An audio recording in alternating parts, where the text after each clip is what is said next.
Hey guys, Javier Martinez here from Beyond 90 and the Football Network. We have one semifinal set for Tuesday.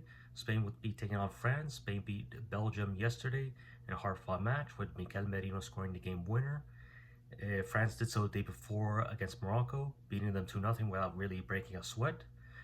So we're gonna have a repeat of the Euro 2024 final, semifinal. My apologies.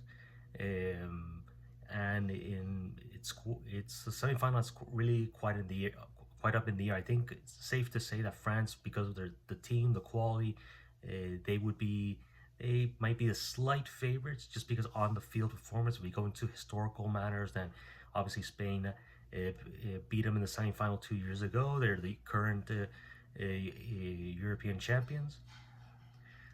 So it's kind of, to be honest, I don't really even care about the whole favorite tag. I find that all that clickbait and whatnot because who really, especially in these kind of games. I mean, because even if there is a favorite, it's only by a little bit. As I said, France on the field is would be the favorite because they have the better players, better team historically, and also by I think a bit of and also how way this competition goes. I would also say that Spain has that edge because they're the current, as I said, current European champions, and really up until yesterday against Belgium, they had only conceded one goal yesterday. Before they hadn't conceded any, so defensively they're solid. They're not playing obviously aesthetically. It's not as brilliant as it was in Euro 2024, but they're getting the job done, which is the thing I'm liking about Luis de la Fuente's men. It's not pretty, but it's solid. Rodri, to me, honestly, has been the player of the tournament for Spain so far, and this is the fact that he's still recovering from. He's still not fully 100% fit since his injury last year. I find it incredible that people think that Rodri is already done. That's remarkable that people would actually think that. And this, as I said, he's still not 100% recovered from his injury. So imagine if once he gets fully 100% fit. So he's been, honestly, I think that the whole MVP is a joke. Giving it to Lamine Yamal again, not his best game, but to give it to name him the best player is absolutely ridiculous. So, but those the that's how the voting system is. The fans vote, and well, whatever they see goes. I don't really get it. So the semifinal. How do I see it going? As I said, it's going to be very tight, because it's going to be a very hard fought match. I mean, obviously any semifinal is, but but it's going to be it's really up in the air because France, as I said, they have the better players on the field, and the thing that is impressing me is not just their fight, but also the team is starting, despite having like all the attacking talent, looks like they're starting to get the things going right. Olise playing as behind the striker has been phenomenal.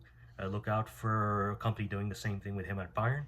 Dembele's perform has been doing well. Mbappe obviously is on fire, and the midfield defense have all stepped up. Well, defensively they're a bit of a worry. So actually, now that I think about it, it's actually a bit of a it's actually kind of like two opposites.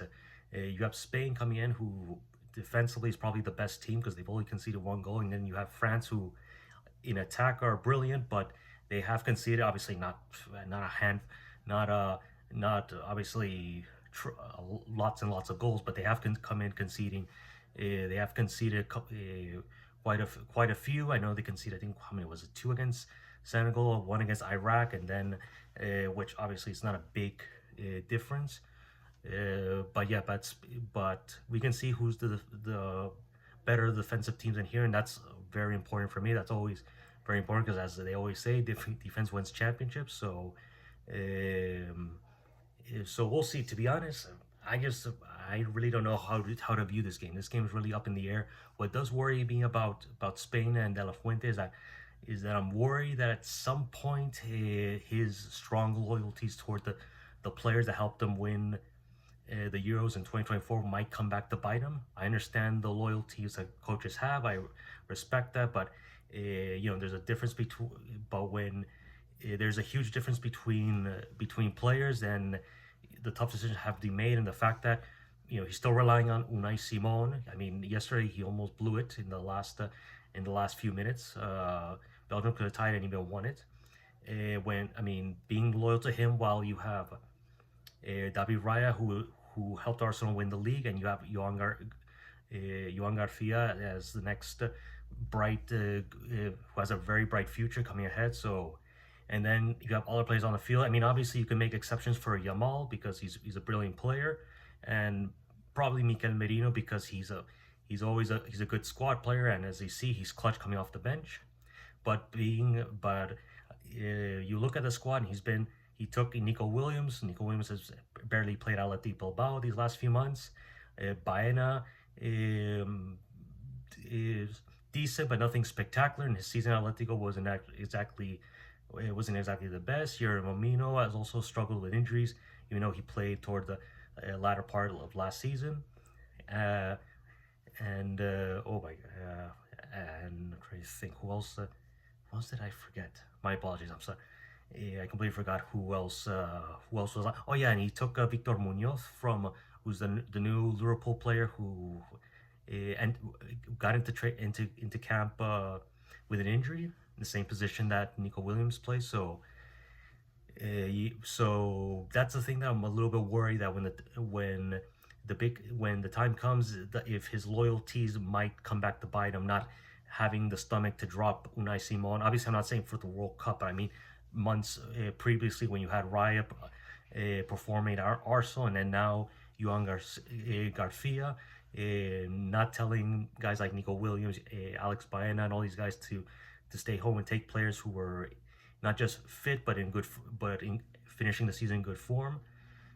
So there's that. In terms of France, we'll see how they hold up defensively, because in attack there's no question that they have a lot of talent, but defensively they can be unstable. Although in fairness to him, I mean, I was impressed with their victory over Paraguay, how they responded to Paraguay's way of playing, if we want to call it that way. How aggressive they were. They matched them.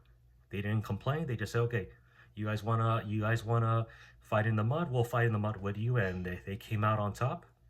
Then they beat Morocco quite comfortably. So yeah, it's gonna be quite entertaining semifinal. So we'll see. I'll probably do another video just before the semifinal starts, giving another perspective. So, but yeah, we'll see how that game goes.